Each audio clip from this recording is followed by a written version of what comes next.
Class gets 94.1 KQK, as in GK, as in a room full of legends here. It's Willie B and Brad Carson. Willie B. Klein, let me see, from the morning Brother show. Dave Brown just walked in. I know, Dave Brown. Dave Brown is here. Tom Pitt is here. You know, I was just telling our boss, Jerry Dean, it's like, when's the last time you were in a radio environment, any of us, and this is what makes this so special, everybody here, that people in the building hovered around. There's people staring through the glass, people like up and down the hallway gathered around the radio, man, like listening to these stories. And, you know, radio's not like this anymore except today, right here, right now. And another Halloween story. I want to tell a story real quick. You got a little more gain on this mic. It's real low. I used to sit around with George about for a year and a half down at Horseshoe. I worked with George at Horseshoe Casino. Tuesday was Steve. It was, and that was the only thing I said. The only thing I liked about working in the casino was free dry cleaning and having lunch with George on Tuesday at the buffet. And George told me the story. He said I sat down with Elvis one evening, and I kind of almost sheepishly held my hand up, and they were talking about the new albums were coming out after the '69 special. That was a '68 special that was so huge and was elevating his career, but he had to have the product.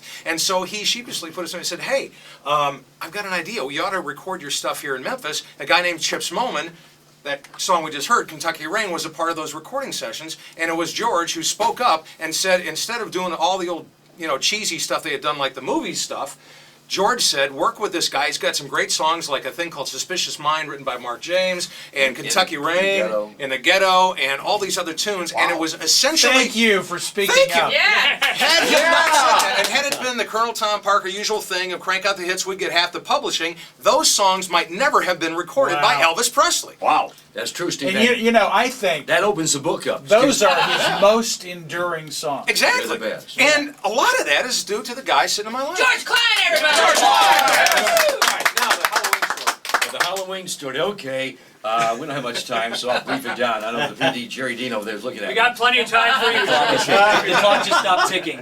Don't you love that name, Jerry Dean? That's a real radio name, isn't it? No, Jerry Dean. Elmo Schwartz, his real name, actually. But anyway, I'm in Hollywood. Elvis is doing the movie Jailhouse Rock, and we get an invite to a Halloween party. Elvis doesn't go to Halloween parties. He doesn't go to any. He wouldn't go to Hollywood parties at all. So anyway, we kept bugging Elvis. Let's go. All the great stars are going to be there. Can you imagine? It's his Cy DeVore's house. He was the tailor to the stars at that time. We said, Elvis, every major star in Hollywood's going to be there. He's got a great home. All these chicks are going to be there. I don't go to Hollywood parties. So finally, Halloween day, there's a crazy guy named Billy Murphy. He was a Hollywood actor. He was in Sands of Iwo Jima with Richard Jekyll. They played brothers. But anyway, he started hanging with us.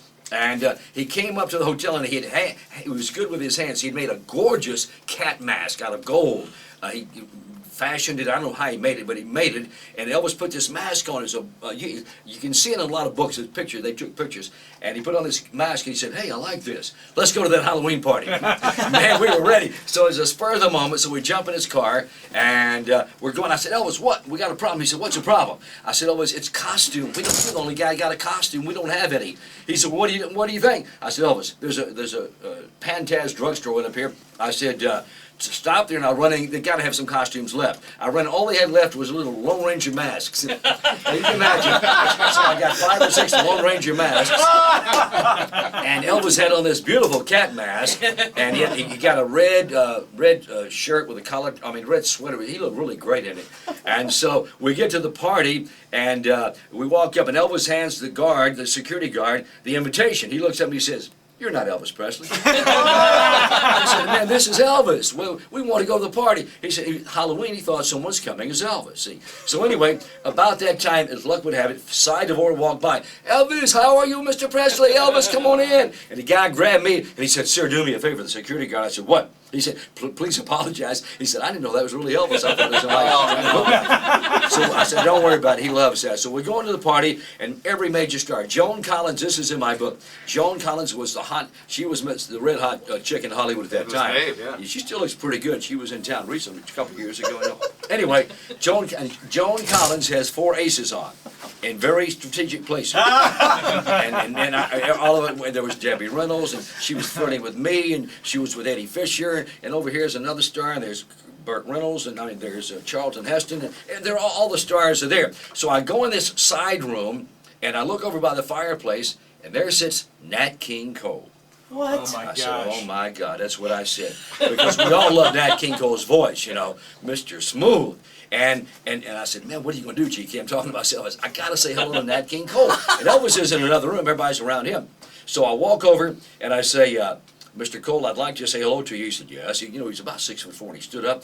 I said, I'm George Klein. I'm a disc jockey from Memphis. And I said, you've always been one of my favorites, and I just want to shake your hand and say hello to you. And I've always enjoyed playing your records and stuff. And I said, and I looked at him, and I said, oh my God.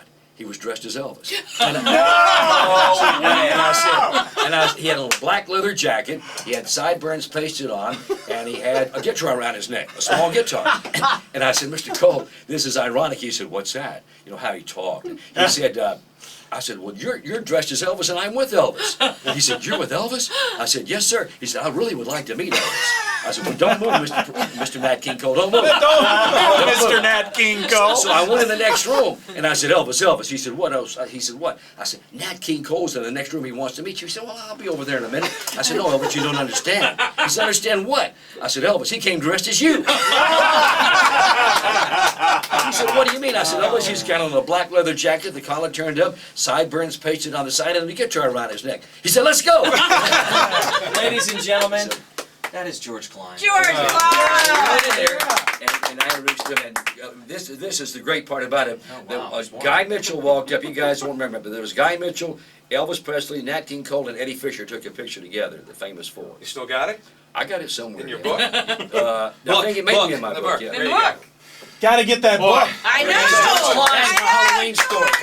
George Halloween, California. Classic hits, 94.1. KQK, Brother Dave is on the way. He brought all this rain with him. George,